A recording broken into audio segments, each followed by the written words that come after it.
Oi, pessoal! Que prazer estar mais uma vez com vocês para darmos continuidade ao nosso aprendizado.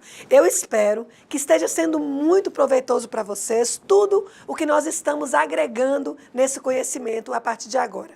Vamos dar continuidade e nós vamos falar agora do planejamento participativo. Vamos começar? Como nós vimos na aula passada, na aula anterior, os instrumentos previstos no Estatuto da Cidade, só eles não são suficientes para fazer falar, para fazer agir os cidadãos que, ao longo de muito tempo, historicamente, assumiram um comportamento de submissão. A partir de agora, nós iremos destacar os aspectos relativos à eficácia da participação social, para que, de fato, um novo modelo de planejamento de gestão das cidades seja implementado. E também os cuidados para evitar que essa participação organizada de uma forma correta para legitimar políticas que não visam necessariamente atender o interesse público. Olha, gente, a verdade é que construir processos efetivamente participativos, lógico, é um grande desafio. Exige conhecimento, exige organização e, principalmente, exige vontade política. Mas a verdade é que a ausência da participação da comunidade é um dos principais fatores de insucesso dos planos, dos programas, dos projetos. Por quê? Quem tem que abraçar o projeto é a comunidade. Vamos conhecer alguns motivos que justificam essa participação. A participação de grande parte da comunidade dá legitimidade ao processo de planejamento e, principalmente, corresponde às necessidades da população, porque a população sabe o que ela precisa. O diagnóstico, se é elaborado com setores da comunidade, com técnicos, com líderes, definitivamente ele apontará dados mais realistas, elementos qualitativos, evitando uma leitura da realidade baseada exclusivamente em dados estatísticos e estudos formais sobre a comunidade. Outra questão importante, o processo pedagógico, que estimula a comunidade a tomar consciência de seus problemas reais e a desenvolver sua criatividade na busca de soluções.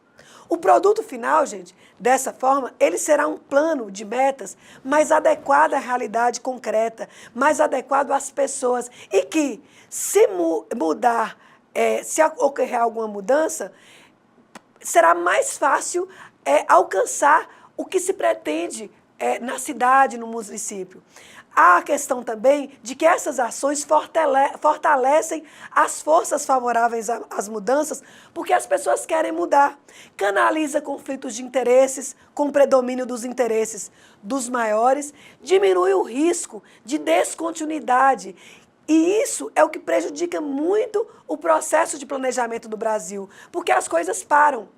Outro fator que a participação garante, motiva a comunidade para a implementação do plano, mesmo à custa de sacrifícios, e estimula a sociedade a acompanhar, a fiscalizar, a exigir a concretização do plano. Perceba que cada um desses elementos é fundamental para concretizar a participação. As pessoas, o cidadão, tem que compreender a importância de sua ação na efetivação e na implementação do plano diretor. Vamos falar, gente, também de toda a situação urbana, mas o que isso quer dizer? As condições para que isso ocorra. A primeira coisa é desconstruir mitos divulgados por aquelas pessoas que resistem a mudanças. Vocês conhecem pessoas que falam assim, isso não tem jeito. Aquelas pessoas que dizem que a sociedade não está preparada para o povo participar. A sociedade não está preparada para que o povo seja protagonista das políticas públicas. Ou dizem, a participação da sociedade ela dificulta a tomada de decisões porque demora mais tempo, porque pode ser que um posicionamento crítico diante da proposta do Estado ou diante da ausência dela. Há gente que diz ainda que o momento de participação da sociedade e do cidadão é só o voto. Votou, resolveu. Mas isso, gente, é mito. Geralmente, esses mitos são mantidos para justificar o comportamento do Estado. junto à sociedade civil. E estes são baseados em que deve fazer quem sabe, quem estudou, quem tem conhecimento. E também afirma que é o político que tem que delegar a delegação de decidir. Por quê? Já votaram nele, ele pode decidir. Isto é um mito que nós temos que derrubar. O segundo condicionante, ele assegura as condições para a efetiva participação na política urbana. De acordo com Ronick e Pinheiro, ele dá duas condicionantes. Primeiro, a disposição do poder público para partilhar o poder com os diferentes segmentos sociais, ou seja, não é só o poder público que vai mandar, que vai tomar decisão. A necessidade de uma administração pública organizada sob o marco da eficiência, da transparência, da flexibilização dos conhecimentos. A instituição de canais reais de participação, com implementação de processos contínuos, integrados e descentralizados. Também a necessidade de que as regras sejam claras. Regras claras, decididas em fóruns consultivos ou deliberativos, para balizar, para dar força a todo o processo participativo e elaboração e implementação. Outro ponto é a firmeza e a transparência do grupo, de maneira que o coordenador possa assegurar que todos tenham direito à voz e, dessa forma, fazer aflorar os interesses divergentes e explicitar os conflitos como condição de credibilidade para fazer avançar o processo. Produção de informação sobre a realidade urbana, com uma linguagem mais acessível, mais transparente. Não adianta eu falar difícil, não adianta eu colocar palavras difíceis. Outra questão são condições imprescindíveis para munir o cidadão de conhecimentos para que ele possa se expressar, para que ele possa decidir. E também promover uma mudança cultural. Ampliar as ferramentas de diálogo e trabalhar com outras linguagens. Nós temos a arte, nós temos a música, nós temos a religião, nós temos as formas corporais, as histórias vividas e tudo isso contribui. Vejam que são inúmeras as condições necessárias para a efetiva participação popular e isso requer capacitação dos participantes para que o tema a ser discutido a clareza dos momentos da transmissão da informação, construção coletiva de conhecimentos e as tomadas de decisões. Tudo isso consoante, tudo isso unido. Como terceiro condicionante, nós precisamos enfrentar os problemas estruturais que causam a desigualdade, ou seja, exercer principalmente o controle sobre o uso e ocupação do solo, que nós falamos sistematicamente na aula anterior. Combater a especulação na distribuição dos investimentos públicos, ter políticas e ações para integrar a cidade nos espaços residenciais dos pobres. Os técnicos, gente, têm um papel indispensável nesse processo de democratização do processo, que não ocorre espontaneamente. É preciso instigar, é preciso atuar, é necessário que esse técnico atue como multiplicador. A grande tendência é ainda a participação de fachada, fingir que as pessoas participam.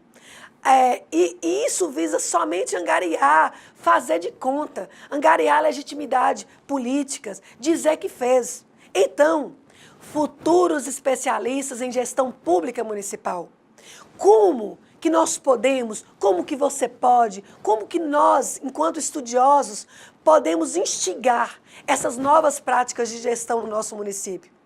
Olha, gente, a verdade é que promover ou não novas práticas de gestão nas políticas depende particularmente de quem detém o poder, de quem detém o poder decisório em relação a essas políticas. O que ocorre atualmente é que os conselhos, atualmente, são sem representatividade, são sem estrutura de funcionamento.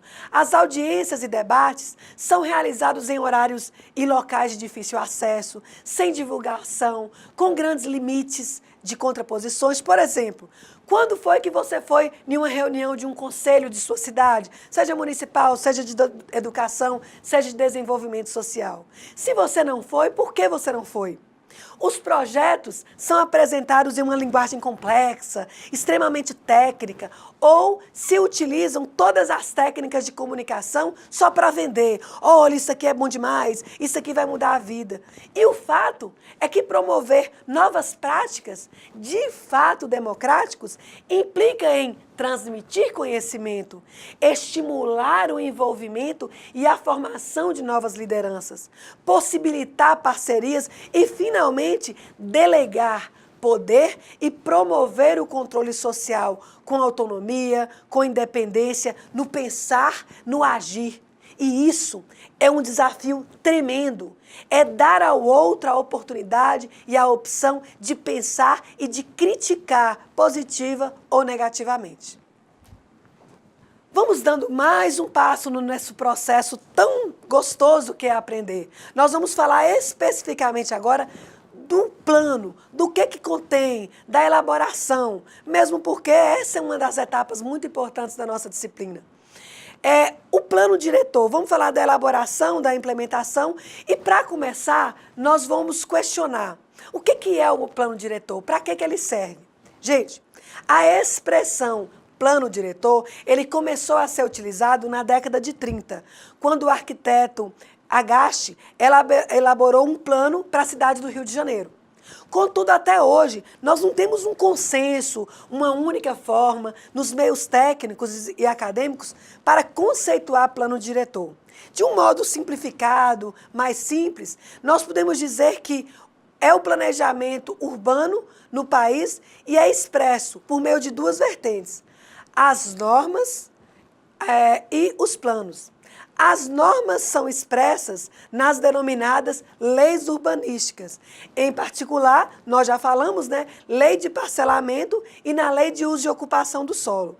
Os planos diretores, dessa forma, eles refletem suas intenções e conteúdo, a concepção dessas diferentes práticas de planejamento já citadas por autores. E no país, elas tomaram forma de planos físicos territoriais.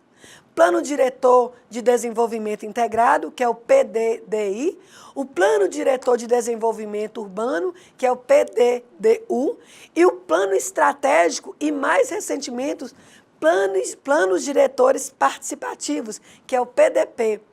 Estes sintonizados todos com a reforma urbana. O plano diretor, gente, ele tem existido quase que somente na teoria. Eu não vou mentir para vocês. No discurso. Apesar de que muitas vezes está lá escrito na lei que tem que ser cumprido. Em comum, os planos partem de uma leitura da cidade, em geral denominada diagnóstico. Ou seja, quais são os problemas da cidade? Quais são as potencialidades da cidade? E aí, em cima disso, dos problemas, das potencialidades, traçam-se objetivos e estratégias para transformar positivamente a realidade. O plano é apresentado como, lá para os munícipes, em forma de lei municipal, complementado por anexo. Lá na nossa sala de aula tem até um plano que eu deixei para vocês fazerem uma atividade. Existem grandes diferenças entre os planos tradicionais, os normativos, e o plano diretor participativo, trazido pelo Estatuto, que é um pacto da sociedade para o ordenamento e a gestão do território. O plano diretor tradicional, ele contém um extenso diagnóstico científico da realidade física, da realidade social, da realidade econômica, política e administrativa da cidade, do município, da região. Será, então, que os planos diretores tradicionais contemplam verdadeiramente a realidade social?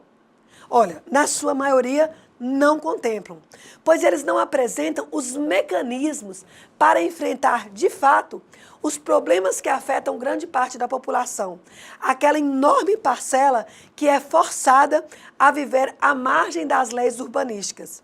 Essas pessoas buscam uma cidade ideal, sem conflitos, e terminam por vender uma ilusão, algo que não existe. Lembra da questão utópica que eu falei? Por isso, os planos abrangentes, muitos contribuíram para a inoperância e o descrédito do planejamento urbano no país. Quanto ao processo de elaboração, Os planos tradicionais, eles são feitos por especialistas e apresentados na forma de um documento técnico científico. Vamos falar um pouco mais sobre isso. Nessa etapa, gente, nós vamos focar no trabalho que já foi realizado na Secretaria de Programas Urbanos do Ministério da Cidade, sob a coordenação de uma professora que nós até já falamos, urbanista, chamada Raquel Ronick. Ela trata o seguinte: o novo conceito de plano diretor, ele teve início na década de 90. Simultaneamente, a tramitação do Estatuto da Cidade no Congresso Nacional, quando algumas prefeituras elaboraram planos diretores seguindo os princípios da reforma urbana, ou seja, com foco nos problemas estruturais da cidade. A segregação territorial, a degradação ambiental, o financiamento do desenvolvimento urbano. Diante desse cenário, houve grande resistência das elites às novas propostas contidas nesses planos. Aí, a partir de 2003, com a criação do Ministério das Cidades, isso se fortaleceu o movimento a favor desses planos comprometidos com a implementação do Estatuto da Cidade, expresso em uma campanha nacional conduzida pelo Ministério das Cidades e pelo Conselho das Cidades, que propôs e difundiu o Plano Diretor Participativo, Cidade de Todos. Esse plano diretor deveria se orientar por 3 eixos. Primeiro, a inclusão territorial, que busca assegurar aos pobres o acesso à terra urbanizada e bem localizada, incluindo segurança da posse na moradia. A justiça social, que implica em uma distribuição mais justa dos custos e dos benefícios do desenvolvimento urbano. E a gestão democrática, que propõe uma participação real, cidadã, na concepção, execução e fiscalização da política urbana. Contudo, é importante destacar que não se propunha um modelo, ou seja, um modelo fixo, estático. Os planos deveriam trabalhar em comum com os eixos, porém, refletindo a realidade de cada cidade, que nós até já falamos. Assim, o plano diretor deixa de ser um documento técnico, um documento cheio de termos, elaborado só por especialista, e passa a ser um processo político, dinâmico, participativo, que mobiliza toda a sociedade para discutir e estabelecer um pacto sobre o projeto de desenvolvimento do município. Os estudos e as análises científicas, elas informam, elas fundamentam, elas subsidiam. Quero chamar a atenção, não é que deixam de ser importante, não. Elas dão subsídio para as decisões no processo. Só que elas passam a ser parte e não o principal. A metodologia proposta pelo Ministério da Cidade, conforme nós podemos ver no quadro, as etapas deveriam ser conduzidas, elaboradas e acompanhadas pelas equipes técnicas de cada prefeitura e também acompanhada por todos os moradores do município. Vamos conhecer essas etapas. Inicialmente, nós temos a fase preparatória. O que acontece na fase preparatória?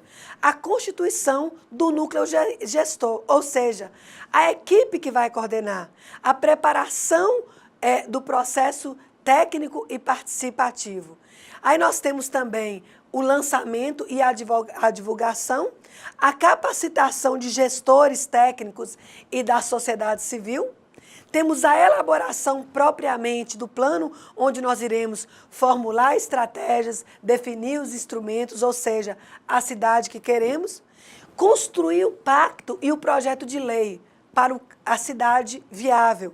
E aí, após esse projeto de lei ser construído, é que ele vai para aprovação, para discussão na Câmara Municipal, que é o poder legislativo do nosso município, que é o que a cidade vai se apresentar nessa proposta, a cidade que se quer ter. E, por fim, a implementação.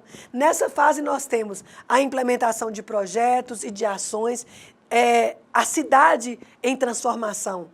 Por fim, nós temos a gestão do plano através do monitoramento, porque todo plano, gente, após a implementação, você vai verificando se o que foi proposto de fato está sendo executado, está sendo feito. Eu falei rapidamente de cada etapa, mas vamos detalhar cada uma, beleza? Para ficar claro, para não ter dúvida. A fase preparatória, ela compreende, como eu falei, a formação da equipe. Quem vai coordenar, a organização interna da administração, das informações, a preparação do processo participativo com a produção de informações. Lembra que eu falei da linguagem? É essa equipe que vai preparar as informações numa linguagem acessível e, finalmente, capacitar gestores, técnicos e cidadãos, tentar alinhar para que todos possam entender e interferir nos processos de tomada de decisão. Ou seja, essa é a primeira etapa. Aí eu tenho a elaboração do plano, propriamente dito, que compreende as etapas. Quais? A leitura da cidade, que ao contrário de um diagnóstico, ele é abrangente, ele é revelador dos problemas. O PDP, que é o plano participativo, ele propõe uma leitura da cidade que permite compreender a dinâmica do município a partir de diversos olhares e diversas análises da realidade. Os seus conflitos, as suas potencialidades, as causas estruturais de problemas prioritários, a estrutura fundiária e como as diversas forças atuam na produção, na reprodução e no consumo de espaço urbano. Posteriormente, nós vamos formular e pactuar essas propostas. Por quê? De nada adianta um plano diretor trazer dezenas de aspectos, trazer dezenas de ideias e não ter capacidade de intervir, de agir sobre eles. Portanto, é importante trabalhar desde a leitura com a perspectiva estratégica, definir questões cruciais que precisam ser enfrentadas, definir as estratégias e os instrumentos para cada tema, para cada problema. É uma questão prioritária. Deve-se considerar característica da cidade, objetivo que você quer alcançar. As estratégias e os instrumentos, gente, eles são os caminhos, os meios para se assegurar as condições necessárias para transformar a realidade de cada município. Essa etapa, ela é crucial. Ela define a linha básica do plano diretor, a cidade que se quer e como é que se vai alcançar. Nós devemos nela definir e detalhar os instrumentos. Cada município ele vai escolher o instrumento mais adequado para a cidade, para o município. Para quê? Utilizando esses instrumentos, eu vou alcançar o objetivo. Aqueles instrumentos que já falamos anteriormente, que nós demos o exemplo lá na aula anterior. Outro ponto é detalhar o sistema de gestão e de planejamento no município. Finalmente, a lei do plano diretor deve estabelecer a estrutura e o processo participativo de planejamento. Para o quê? Propiciar sua implementação, seu monitoramento, seus ajustes e sua futura revisão. Apresentar mecanismos que possibilitem sua aplicação imediata. Ou seja, eu preciso ter formas de que, aprovado, após a aprovação em forma de lei, já vai ser possível eu implementar. Para quê? Para eu atingir os objetivos e as metas que foram traçadas. Pessoal, percebam que todas essas etapas estão interligadas, propiciando que o plano expresse o pacto da sociedade sobre o projeto de desenvolvimento do município, a fim de que a cidade e cada parte do seu território cumpra a sua função social em benefício do coletivo. Dando continuidade, nós vamos falar da Ação Nacional de Apoio aos Municípios para a elaboração desses planos. Apesar do alto índice de urbanização, 82% da população hoje vive em áreas urbanas dos municípios, o Brasil chegou ao século XXI sem uma política nacional para essas cidades. Em 2003, como nós já falamos, só retomando, após ser criado o Ministério da Cidade, com a missão de construir essa política de uma forma federativa e participativa, articulando os 3 níveis de governo e os distintos segmentos da sociedade civil.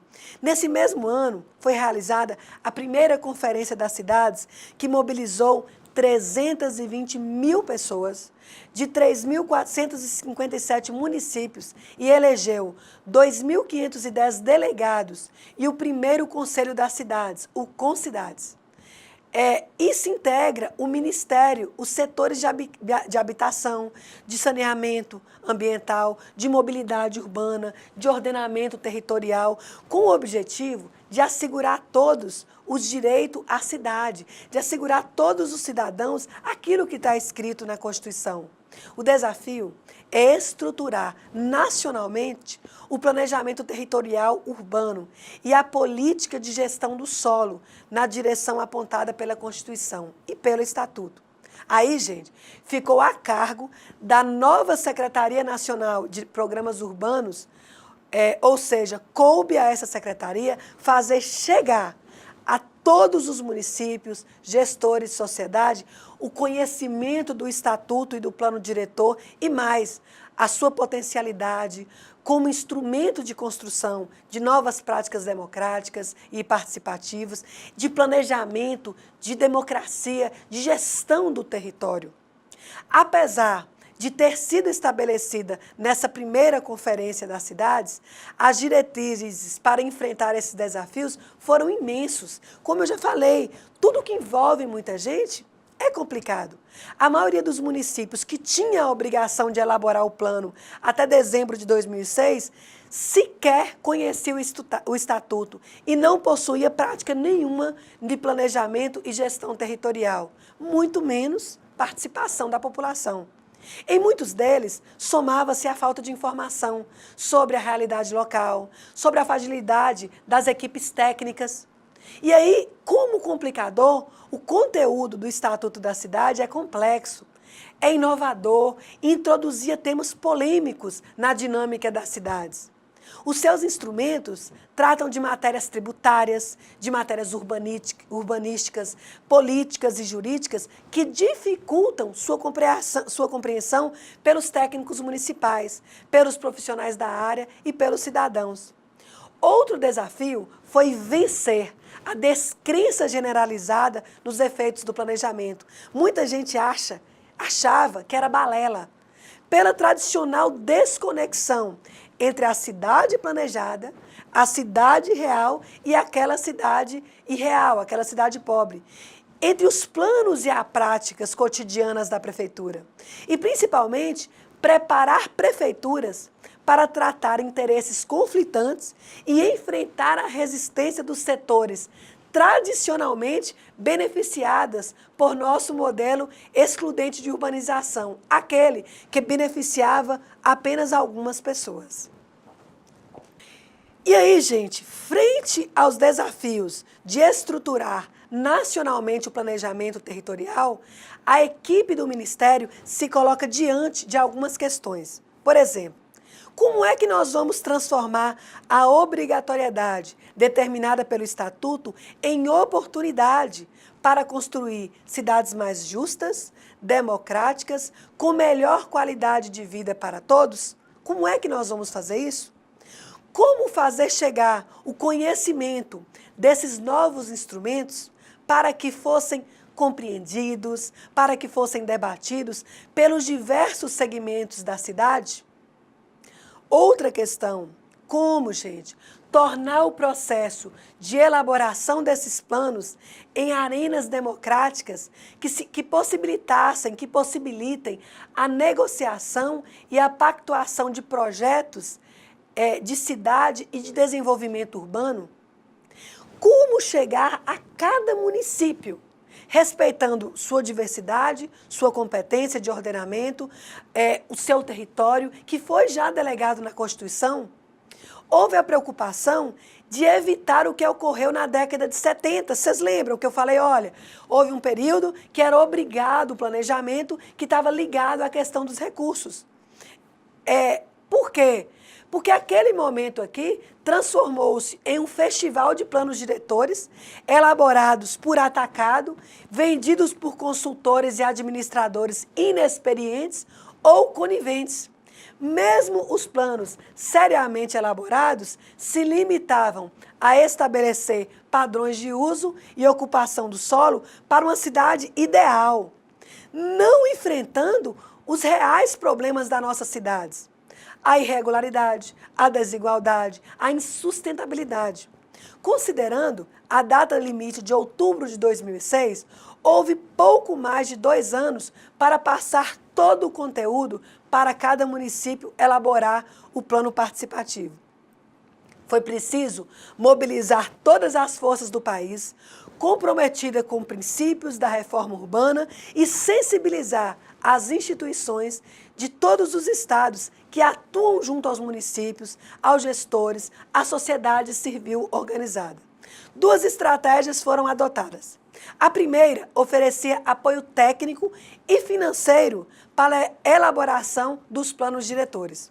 No período de 2003 a 2006, foram investidos em 550 municípios 60 milhões de reais, oriundos da integração de recursos de diversos órgãos federais, vinculados ao Ministério da Cidade, do Turismo, da Ciência e Tecnologia, da Integração Nacional.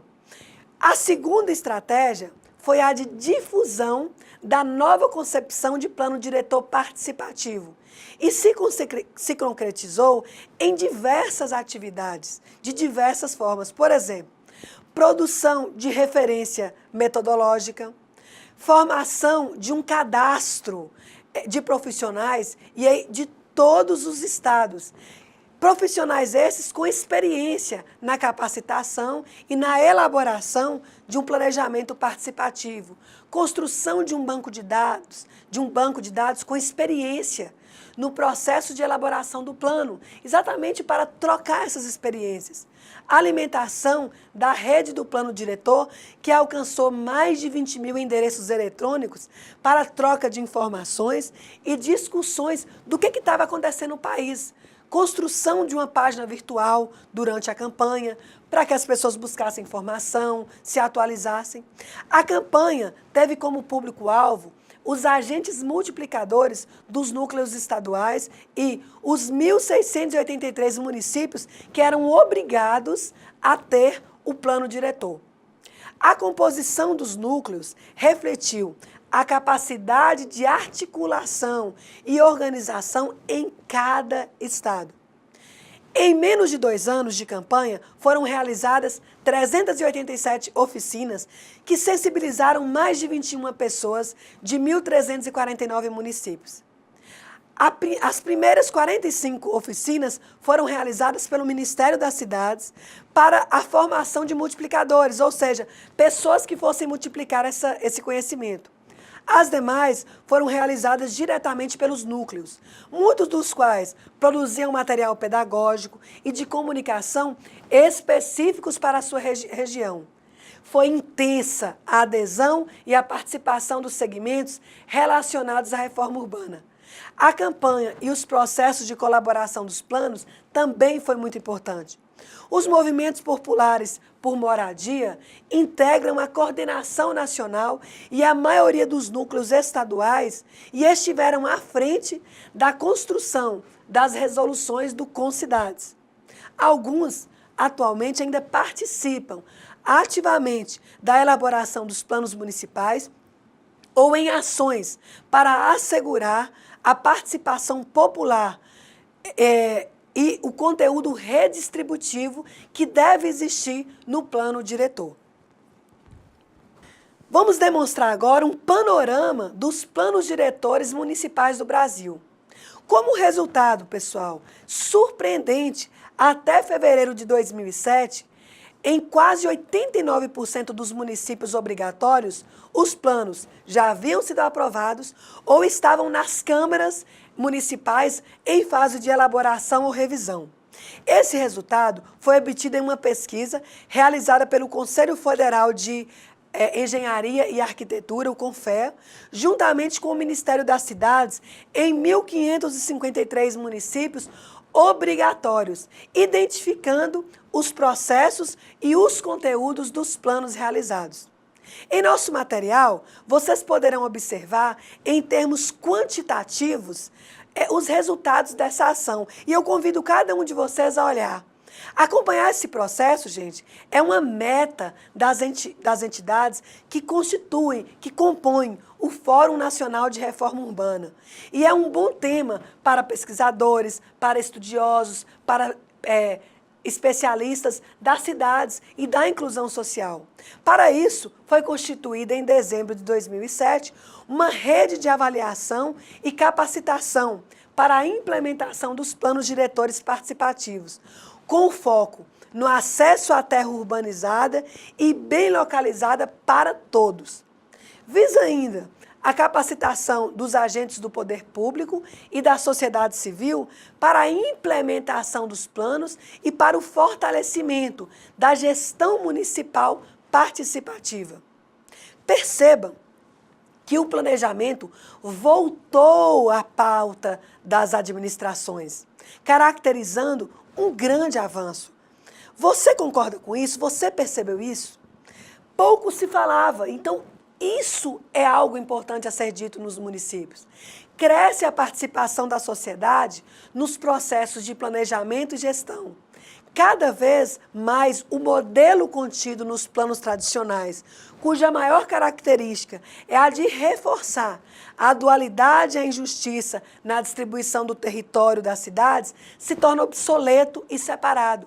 Cresce o consenso pelo abandono do zoneamento como instrumento autônomo e suficiente para a regulação urbanista. Só isso não serve.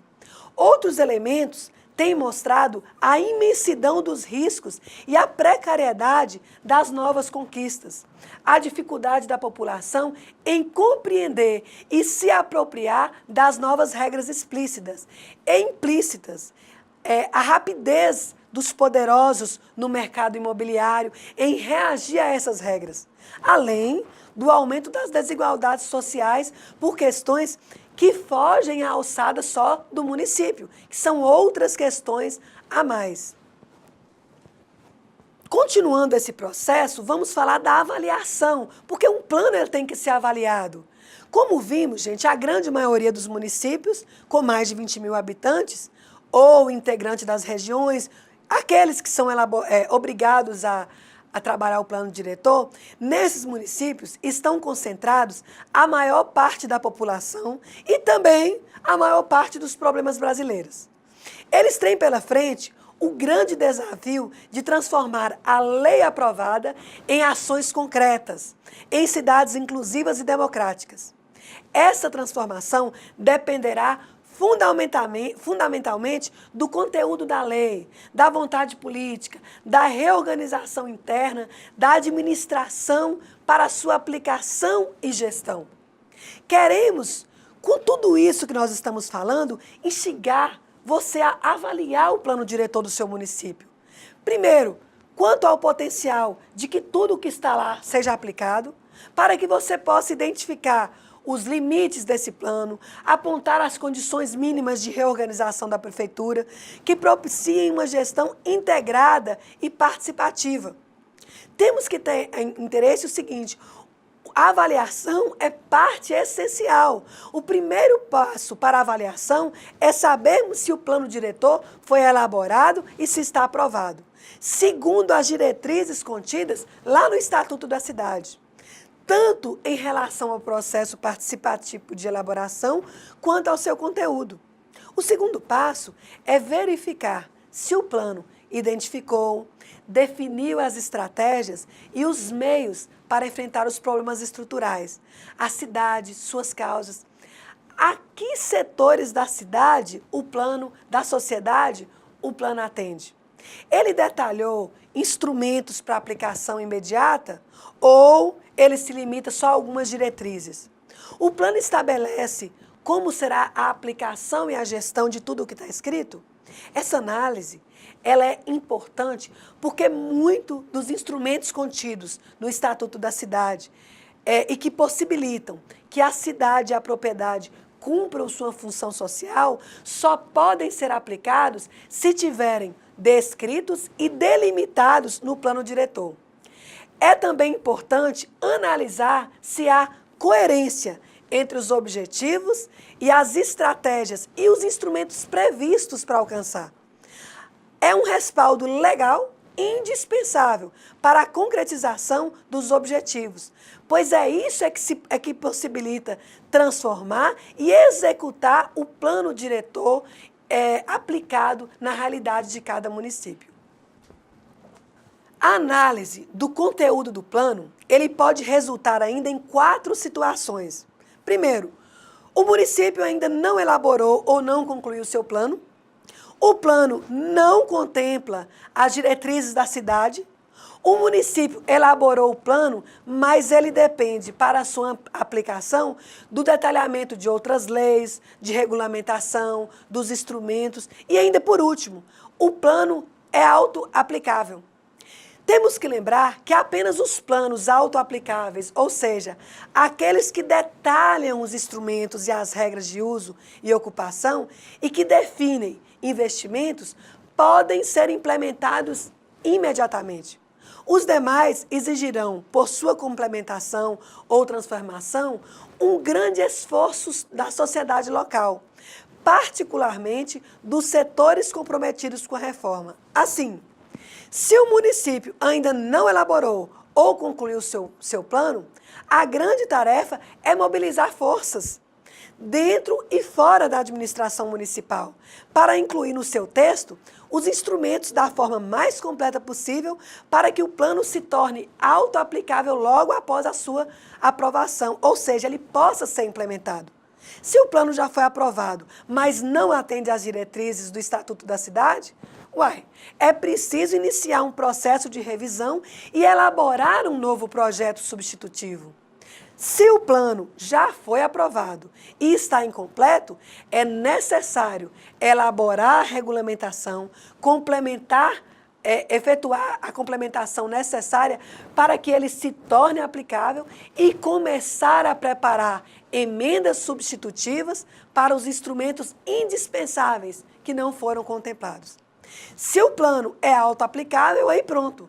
Ele está pronto para iniciar o processo de implementação e começar a mudar a realidade local. Vamos falar um pouco da reorganização da prefeitura para uma gestão integrada e participativa. A eficácia do plano, de tudo que nós falamos, ela dependerá especialmente da atitude e do compromisso da administração pública, para que sua operacionalização se faça no respeito às diretrizes e às ações acordadas. E é claro, é necessária a vigilância da sociedade. Essa tarefa é facilitada se for implantado no município um processo democrático de planejamento urbano e gestão, fortalecido ou iniciado na elaboração do plano diretor. Como todos nós vimos, tradicionalmente, nossas administrações são marcadas pelo centralismo. Todas as decisões que funcionam como margem de manobra e poder e pela submissão ou adesão ao poder econômico local.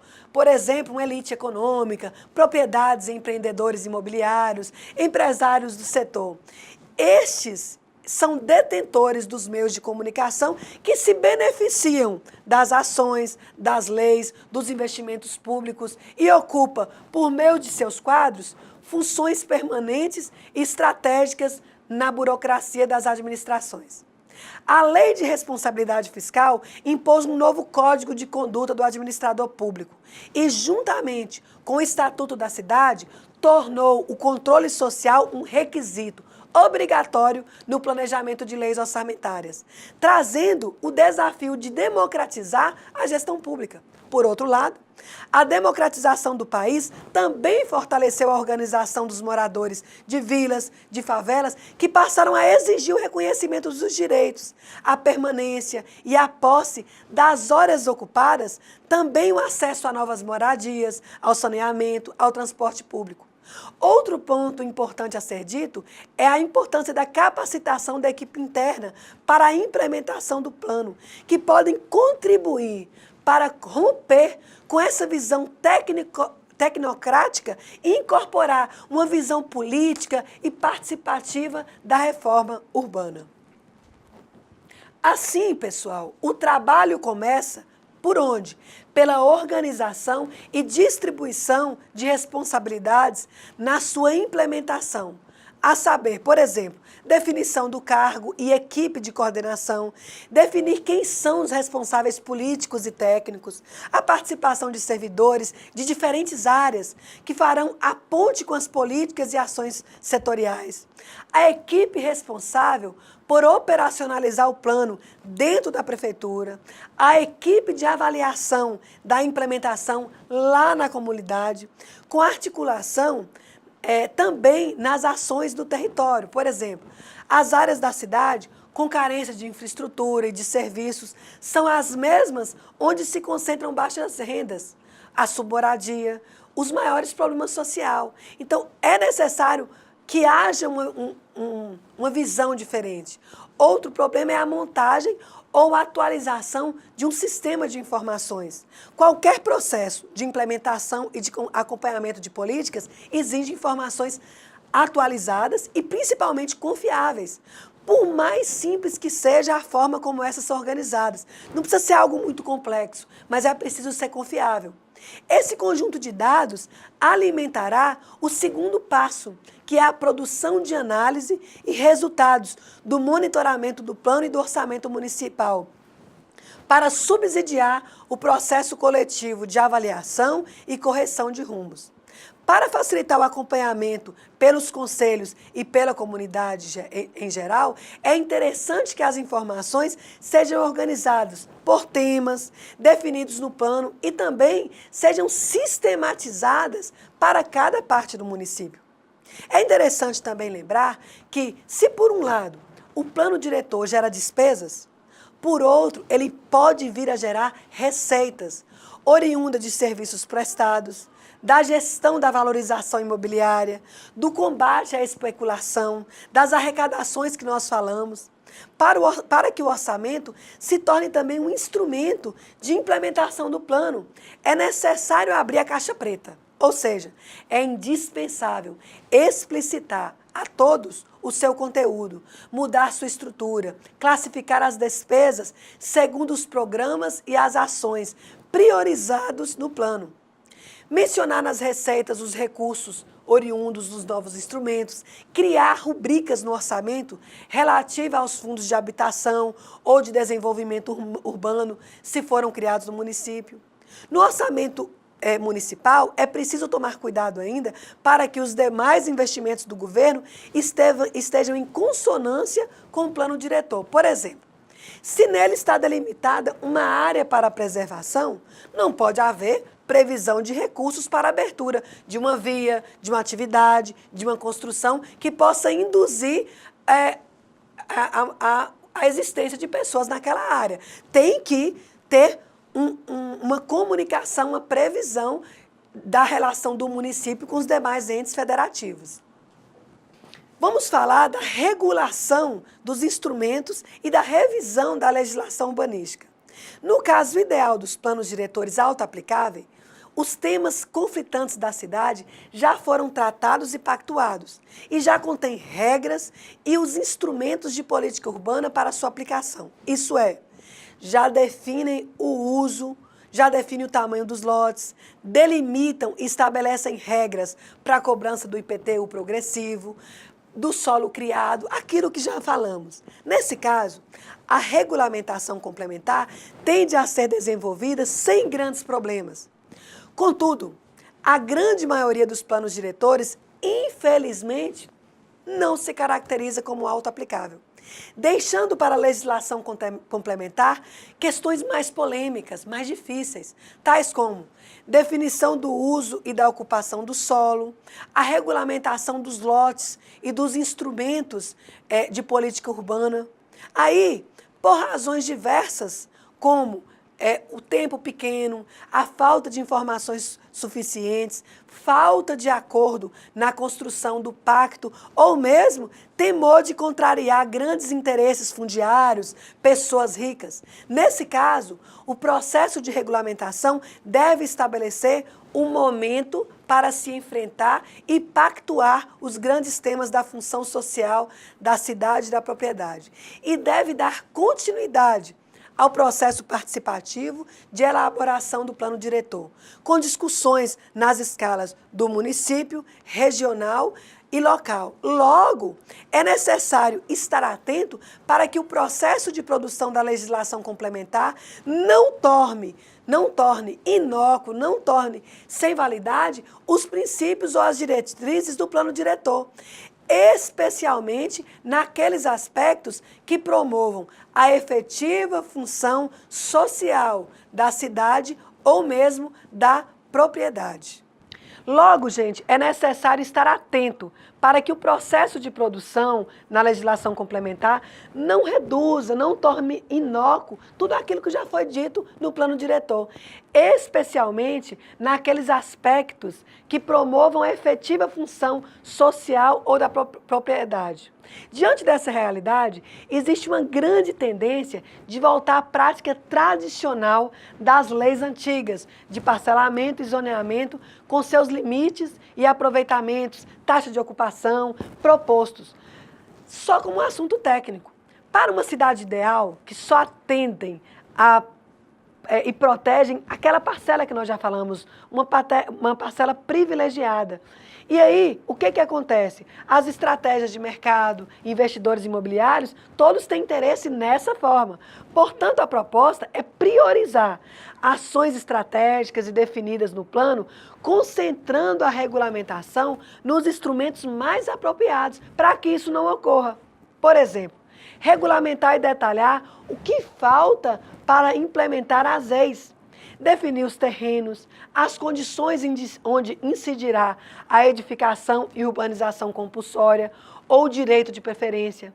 A legislação complementar também precisa ser simplificada, pois não pode existir participação efetiva da população na elaboração e implementação de normas urbanas, se elas forem de grande complexidade técnica e de difícil compreensão, e principalmente de desnecessários caminhos burocráticos.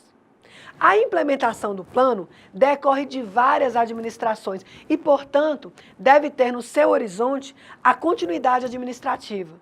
Não pode, gente, prescindir de engajamento de quadros permanentes da administração, principalmente da mobilização e acompanhamento permanente da sociedade, dos cidadãos, particularmente nos setores comprometidos com a questão territorial e com a questão social dos mais pobres.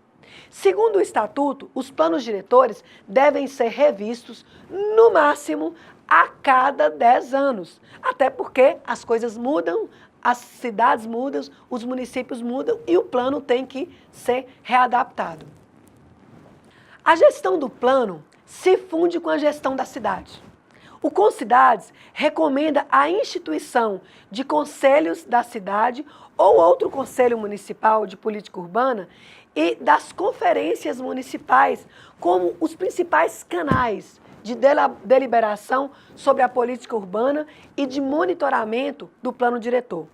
Os conselhos, gente, como nós já falamos, também são espaços políticos para tratar questões que transcendem o município. Por exemplo, questões metropolitanas, regionais, políticas estaduais, federais, que necessariamente afetam ao município.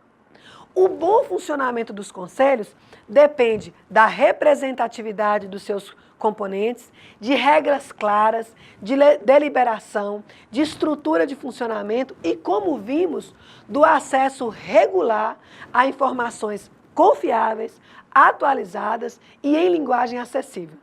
No entanto, as conferências são os momentos de maior mobilização da sociedade e do governo para discutir temas de maior repercussão do desenvolvimento do território e para discutir a revisão do plano. Por exemplo, O Plano Diretor de Belo Horizonte, de 1996, estabeleceu seu sistema de gestão e de revisão. Desde então, a cada 4 anos, são realizadas conferências municipais, precedidas de pré-conferências regionais temáticas, que avaliam e atualizam o plano. Nos grandes municípios, as conferências exigem uma longa preparação, com regras claras de representação, de participação na estrutura, produção de material, divulgação, informação prévia. E a condução política daqueles com poder decisório sobre o tema. É também imprescindível a continuação do processo de capacitação dos atores locais, daquelas pessoas que participam, particularmente conselheiros e delegados do orçamento participativo, para alimentar o processo de conhecimento, análise e, principalmente, deliberação. Não basta apenas implementar e aprovar um plano, é necessário acompanhá-lo. Mas como fazer isso? O monitoramento ocorre em 2 dimensões. Por um lado, acompanhar o cumprimento das determinações do plano e do orçamento, ações, prazos, prioridades. Por outro lado, acompanhar o impacto, o efeito do plano na dinâmica do desenvolvimento da cidade e no alcance dos seus objetivos, para aí sim subsidiar a revisão da elaboração dos planos. É um processo de gestão democrática, partilhada entre o poder público, entre a sociedade civil, com, como nós já falamos, fóruns, discussão, e aí, através disso, uma alavanca para a implementação do plano diretor que fortalece as posições progressistas, participativas no governo e na sociedade. No caso de omissão do poder público, a sociedade pode sim apresentar um projeto de lei de iniciativa popular, também para a elaboração ou revisão do plano diretor e também de qualquer outro projeto de desenvolvimento. As pessoas têm que entender que o poder está na mão do cidadão. Dessa maneira, nós podemos afirmar que assim como elaborar e aprovar planos includentes é difícil, transformá-los em cidades concretas é um desafio ainda maior. Requer investimento para resgatar a dívida social, para melhorar a qualidade de moradia, para ajudar a população de baixíssima condição. Requer principalmente romper com a máquina de exclusão territorial que, historicamente, como nós dissemos, concentra renda e poder em nossa sociedade a um grupo pequeno. Romper por meio de mecanismos que assegurem o acesso à terra legal e formal aos mais pobres, que possibilitem a recuperação e a redistribuição da valorização da terra, além de uma gestão efetivamente democrática. Pessoal, o desafio é imenso, é grande e cabe a cada um de nós aprendendo, desenvolver esse papel nos nossos municípios. Quero agradecer imensamente a cada um de vocês que participou dessa aula, que compreendeu e chamar vocês a multiplicar esse conhecimento que vocês estão tendo e a perceber a importância. Mais uma vez, sinta-se parabenizado por se especializar em uma área tão carente. Um abraço em cada um, até a próxima.